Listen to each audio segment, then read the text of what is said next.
देखिए ये गड्ढे भर रहे हैं, ये भ्रष्टाचार से गड्ढे भर रहे हैं।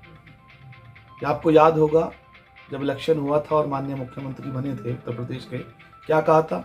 फला तारीख तक उत्तर प्रदेश की सड़कें होंगी गड्ढा मुक्त। उसमें क्या हुआ? सिर्फ और सिर्फ भ्रष्टाचार।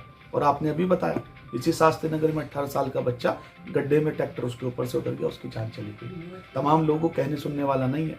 नगर निगम एक काम करता है मेरठ का, वो 100 मीटर की सड़क बनाता है, 200 मीटर पास दिखाता है और करोड़ों रुपए उसमें भ्रष्टाचार की भेंट चढ़ाते हैं। बताओ किस पे FIR? कोई जेल गया? तो ये सारे का सारा चारों तरफ भ्रष्टाचार का बोलबाला है। और एक विषय में और जरूर आपसे कहूंगा कि इस यहाँ पर मेरठ की अगर वास्तविकता में हम बात करें, इस मेरठ के नगर निगम को, मेरठ के MDA को जितना नुकसान भारतीय जनता पार्टी के नेताओं के संरक्षण में कट रही कच्ची कॉलोनियों का है, आप सोच के ताज्जुब करेंगे। जो R जोन तो छोड़ दीजिए रेजिडेंस, जो ग्रीन जोन है, चाहे आप किला रोड पे चले जाइए, चाहे आप गंगानगर से इधर चले जाइए, चाहे आप पल्लवपुरम चले जाइए, चारों तरफ मेरठ के चारों तरफ अवैध कॉलोनियों का एक निर्माण, एक मकड़जाल इन लोगों ने कर दिया है। सारी की सारी कॉलोनियां किसकी हैं? भाजपा के पार्षद, भाजपा के विधायक, भाजपा के माननीय मंत्री का संरक्षण, भाजपा के पदाधिकारी, भाजपा का जिला पंचायत सदस्य। और ये बात मैं दावे से कह रहा हूँ, आप भेजिएगा अपना रिपोर्टर भी, और जब जाके आप इस तह में जाएंगे तो ये सारे के सारे लोग जो सरकारी पैसा आता है, चाहे वो गड्ढे भरने के नाम का हो, चाहे वो चाहे विभागों में हो, चारों तरफ सिर्फ और सिर्फ भ्रष्टाचार का बोलबाला है। ये 1857 की क्रांति धरा है।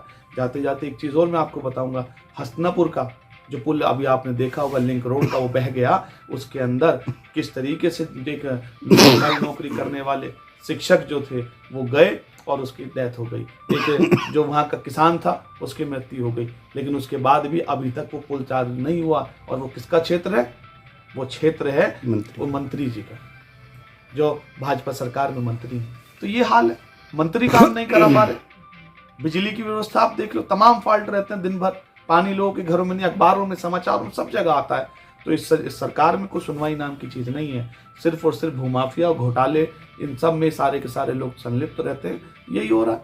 मेरठ की सड़कें जर्जर हैं। किसी वार्ड में चले जाओ, किसी गली में चले जाओ, आप चलिए मेरठ के 88 वार्ड में, मेरठ के 55 वार्ड में आप जाके देखो, आप और हम 8-8 फीट ऊपर मकान बने हुए हैं, नीचे गड्ढे हैं सड़कें, पैड़ी लगा के मकान में अंदर जाता है। उसको छोड़ दो, बीजेपी का गढ़ कहा जाता है मेरठ कैंट। मेरठ कैंट के वार्ड नंबर 9 में आप चलिए, मैं वहां पे गया पद यात्रा करता हुआ, उसके अंदर जब गए तो आपको लगेगा कि आप किस सर्कस में घूम रहे, कहीं ऊपर नीचे 7-8-10 फीट। कहते हैं पार्षद किसका? बीजेपी का। कोई सुनवाई नहीं है लोगों की। अच्छा, आखिरी सवाल आपसे, जागृति विहार में C ब्लॉक से लेकर सेक्टर 2 के जाने वाले जागृति विहार में गड्ढे भरने का काम किया गया था। रोजाना खबर ने अपने जूते से वहाँ पे मैंने खुद रोड़ी हटाया, खबर चली तो दोबारा रात के अंधेरे में फिर उस नई रोड को बना दिया। तो पैसे की बर्बादी और घोटाला, तारकोल घोटाला बहुत बड़ा सामने आया है कि पूरी रोड बनने के बाद, मेरी खबर दिखाने के बाद दोबारा उसी रोड को फिर से बनाया उन्होंने। देखिए ये तो अच्छा है कि उन्होंने आपकी खबर दिखाने के बाद बना दिया। भाजपा का चाल चरित्र चेहरा ये है, जो कोई रिपोर्टर, जो कोई चैनल उनकी खबर को, उनके भ्रष्टाचार को उजागर करते हैं, उस पर FIR करते हैं, जेल भेजते हैं। तो मैं तो आपको बधाई दूंगा, आपको भी और आपके चैनल को भी, कि आपकी खबर दिखाने के बाद कम से कम उन्होंने उसे दोबारा बनाया।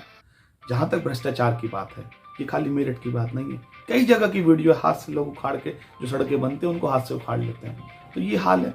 होर्डिंग का बड़ा घोटाला है, सड़कें बनाने में घोटाला है। आप किसकी हम बात करें, लेकिन मुझे लगता है कि अब लोग ऊब चुके हैं, जनता बदलाव चाहती है। और वार्ड का चुनाव जो है, क्योंकि बड़े चुनाव में जिसको वोट देनी थी जनता ने अपना मैंडेट दिया, और लोकतंत्र में जनता मालिक है।